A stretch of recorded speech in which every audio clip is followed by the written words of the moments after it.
normal डेलिभरीको सट्टामा CS caesarean section delivery रोज्नुको मेन कारण भनेकै तपाईहरु हो जस्तो लाग्छ मलाई एनेस्थेसिया हो किनभने एनेस्थेसियाले पेन कम गराइदिन्छ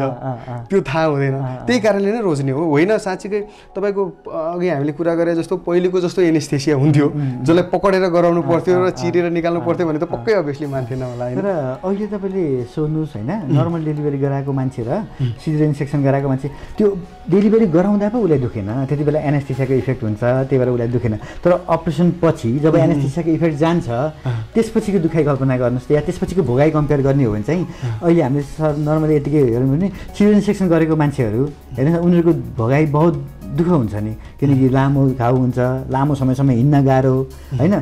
फेरि अर्को बच्चा बनाउँदाखेरि पनि फेरि रिस्क त्यस्तै भयो हैन पाठेघरमा एकचोटि काटेको हुन्छ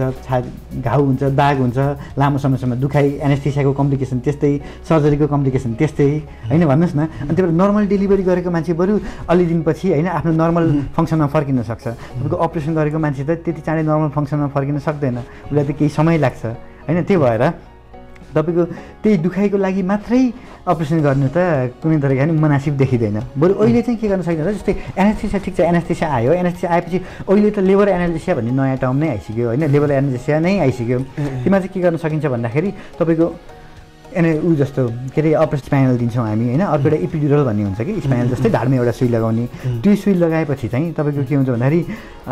अपरेसन गर्दाखेरिको के अरे जस्तै बच्चा डेलिभर गर्दाखेरिको जति दुखाइ हुन्छ नि नर्मल दुखाइ हो त्यसलाई कम गर्न सकिन्छ बच्चा डेलिभर गर्दाखेरिको हुने दुखाइ त्यसलाई चाहिँ केही औषधिहरू युज गरेर धेरै नै मात्रामा कम गर्न सकिन्छ